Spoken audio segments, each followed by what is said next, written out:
Mumbai Indians और KKR के बीच दूसरा मैच आईपीएल का होने जा रहा है। वानखेड़े स्टेडियम पर टॉस जीतकर मुंबई इंडियंस ने पहले फील्डिंग का फैसला किया है और मुंबई इंडियंस ने इसी के साथ शार्दुल ठाकुर, शर्फेन रदरफोर्ड और अफगानिस्तान के मिस्टर स्पिनर अल्लाह गजनफर को मौका दिया है। पहली बार एमआई के जर्सी में देखने को मिलेंगे ये तीनों खिलाड़ी। केकेआर की बात करें तो केकेआर में फिन एलन एक बेहतरीन फॉर्म और एक्सप्लोसिव फॉर्म लेकर आ रहे हैं ओपनिंग में, तो उनसे उम्मीद होगी कि जिस प्रकार से पिछले कुछ सीजन में सुनील नारायण ओपन करते हुए नजर आते थे और बहुत ही तेज शुरुआत देते थे, वैसी ही उम्मीद रहेगी फिन एलन से कि बड़े स्पीड से रन बनाए। एक दूसरे छोर पर होंगे अजिंक्य रहाणे, जो पिछले कुछ 2 सीजन में या चेन्नई की ओर से जब वो खेले थे तो बहुत एग्रेसिव बैटिंग की थी, तो उन पर ध्यान देंगे कि, और कप्तान भी है इस केकेआर की टीम के, तो क्या वो उसी अंदाज में खेलेंगे या एक छोर संभाले रखेंगे। तीसरे नंबर पर उनके पास कैमरन ग्रीन है, जो कि बहुत ही महंगे खिलाड़ी, सबसे महंगे खिलाड़ी इस ऑक्शन में रहे थे। उन पर नज़र भी होगी और जिम्मेदारी भी होगी कि अपने उस प्राइस टैग को वो जस्टिफाई करें। ऑलराउंडर का ऑप्शन है और ध्यान रहे कि एंड्रे रसल इस बार नहीं है। हालांकि वो लोअर ऑर्डर में बैटिंग करते थे, लेकिन जो ऑलराउंडर की सर्विस एंड्रे रसल देते थे, वैसी सर्विस अब जो है कैमरन ग्रीन को देनी पड़ेगी। हालांकि रोल अलग होगा। टॉप ऑर्डर में बल्लेबाजी करेंगे कैमरन ग्रीन, अंग क्रिश रघुवंशी भी होंगे मिडिल ऑर्डर में, फिर रिंकू सिंह, रमनदीप सिंह ये फिनिश करेंगे। बॉलिंग डिपार्टमेंट जो है, खास करके जो फास्ट बॉलिंग, वो थोड़ा सा केकेआर के लिए चिंता का विषय था। इनके पास में चोटों से खिलाड़ी परेशान रहे हैं। फिर चाहे मथीशा पथिराना हो, हर्षित राणा, दोनों ही बाहर हो गए। हर्षित राणा बाहर हो गए, मथीशा पथिराना कुछ मैचेस के लिए अवेलेबल नहीं होंगे, तो वहाँ पर, और साथ ही जो मुस्तफिजुर रहमान है वो भी बाहर हैं केकेआर के स्क्वाड से। तो उस जो बड़ा गैप था फास्ट बॉलिंग डिपार्टमेंट में, उसको भरने की कोशिश की गई है प्लेयर्स लेके। तो ब्लेसिंग मुजरबानी जो वेस्ट जिम्बाब्वे से आते हैं और उन्होंने अच्छा प्रदर्शन किया है हाल ही में, तो उनको डायरेक्ट एंट्री मिल गई है केकेआर में और देखना है कि उनका प्रदर्शन कैसा रहता है। और वो एक अहम खिलाड़ी होंगे जब केकेआर की बॉलिंग होगी, डिफेंड करेगा स्कोर। इस मैदान पर डिफेंड करना आसान काम नहीं होगा। और उनके साथ वैभव अरोड़ा जो कि स्विंग करते हैं, हालांकि बहुत बेहतरीन प्रदर्शन अभी तक वैभव अरोड़ा ने नहीं दिखाया कंसिस्टेंट। हर कुछ मैचेस में उनकी तरफ से अच्छा प्रदर्शन किया गया है, लेकिन अब जिम्मेदारी आ चुकी है और जिम्मेदारी उनको लेना होगा। साथ ही 3 स्पिनर के साथ केकेआर गया है, ये थोड़ा सा चौंकाने वाला एक डिसीजन हो सकता है। आज का जो मैदान है, उस पिच है, वो थोड़ा और ज़्यादा ग्रीन दिखाई दिया है कि उम्मीद है कि फास्ट बॉलर्स को ज़्यादा मदद मिलेगी। मुंबई इंडियंस ने अपना जो बॉलिंग अटैक है वो फास्ट बॉलर्स से लोड किया है, वहीं केकेआर के ने पहली जो प्लेइंग 11 है उसमें 3 स्पिनर रखे हैं, 2 फास्ट बॉलर है। हालांकि कैमरन ग्रीन एक और ऑप्शन है फास्ट बॉलिंग का, और जब वो दूसरी पारी में गेंदबाजी करने आएंगे केकेआर की, तो वहां पर ज़रूर इम्पैक्ट प्लेयर के रूप में एक और बॉलर को वो इंक्लूड करेंगे, तो वहां पे वो ऑप्शन मिल जाएगा उन्हें।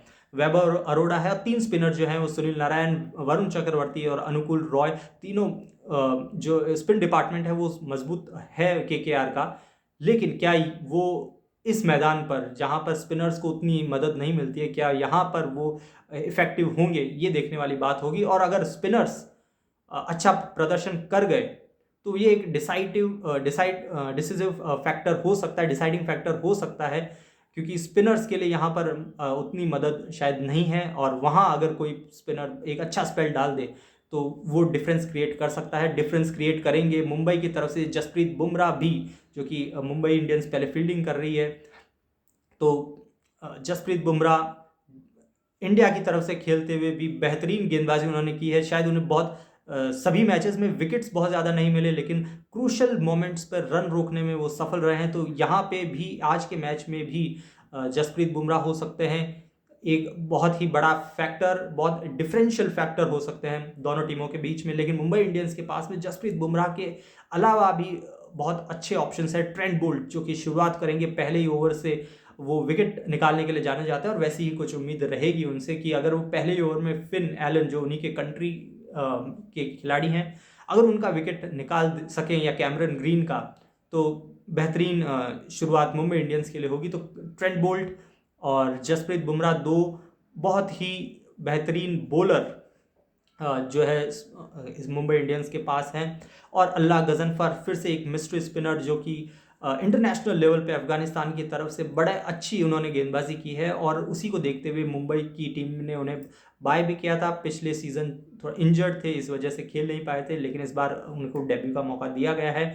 वानखेड़े स्टेडियम पर कैसा प्रदर्शन रहता है ये तो हम देखेंगे, लेकिन पूरे सीजन में अल्लाह गजनफर मुंबई इंडियंस के लिए एक ट्रम्प कार्ड हो सकते हैं। और मयंक मार्कंडे वापस आए हैं। जब मयंक मार्कंडे पहली बार आईपीएल खेले थे मुंबई इंडियंस के साथ तो उनका प्रदर्शन बहुत अच्छा था, वैसा ही प्रदर्शन की उम्मीद रहेगी मयंक मार्कंडे से। और शार्दुल ठाकुर मुंबई के ही प्लेयर हैं, मुंबई की कंडीशंस को जानते हैं, तो हालांकि आईपीएल में उनका बहुत अच्छा रिकॉर्ड नहीं है कि, लेकिन रिलायबल बॉलर हैं। और दीपक चाहर नहीं है, दीपक चाहर की जगह शार्दुल ठाकुर को एमआई ने अपने स्क्वाड में रखा, प्लेइंग 11 में रखा है।